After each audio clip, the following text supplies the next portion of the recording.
এইবারকার জামাতের এই যে খেলা, এই খেলা হচ্ছে ভয়ঙ্কর। যতগুলো ভুল অতীতে করেছে তার থেকে সব থেকে ভয়ঙ্কর খেলা আমার এটা উপলব্ধি হচ্ছে। ভয়ঙ্কর হচ্ছে যে ঢাকা বিশ্ববিদ্যালয়ের ডাকসু নির্বাচনের ফলাফল দেখে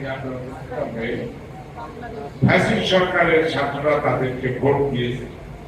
এই ভোটটা যে দিল এইটা বিনা কারণে তো তাই না, একটা আন্ডারস্ট্যান্ডিং এর মাধ্যমে দিয়েছে। আমি এই সপ্তাহ 10 দিন আগে দিল্লি প্রেস ক্লাবের সভাপতি গৌতম লাইনের সাক্ষাৎকার শুনছিলাম বিবিসির সাথে।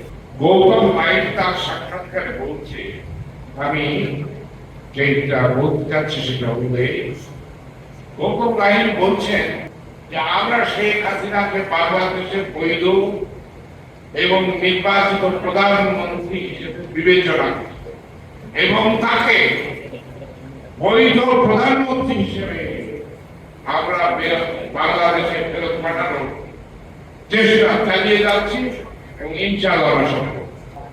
এখন আপনারা অনেকেই গৌতম বাহিনী সেখানে মোদী সরকারের সমালোচনা করতে গিয়ে বলেছেন যে আগে আমরা বলতাম যে ভারতের মোদী সরকার বাংলাদেশে একটা দলের উপরে নির্ভর করে ভোট করেছে, সব ডিম এক ঝুড়িতে রাখার কারণে আমাদের আনসার সবই গেছে, বাংলাদেশে আওয়ামী লীগও গেছে, আমাদের বন্ধুও সব হারিয়ে গিয়েছে।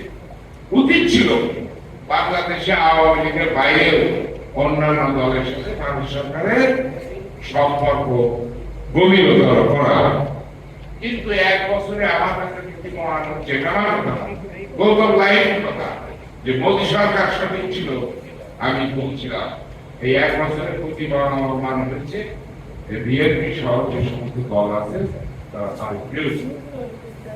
সুতরাং ভারতের বন্ধু একমাত্র হাসিনা এবং একমাত্র হাসিনা এবং একমাত্র হাসিনা তাকে আমরা ক্ষমতায় দেখতে চাই, বৈধ প্রধানমন্ত্রী হিসেবে তাকে আমরা বাংলাদেশে পাঠাতে চাই। এই যে পরিকল্পনা ভারতের, এই পরিকল্পনার সাথে জামাতের কার্যক্রমের মিল পাওয়া যাচ্ছে। কি মিল পাওয়া যাচ্ছে বেশিটা বলি আমার কথা শেষ করব। আপনারা জানেন জুলাই মাসে শ্রীলঙ্কায় প্রেসিডেন্ট রাজাপাকসে পলায় গেল, আগস্ট মাসে বাংলাদেশে শেখ হাসিনা 5 তারিখে পলায় গেল, এক বছর পর সেপ্টেম্বর মাসে নেপালে পলায় গেল।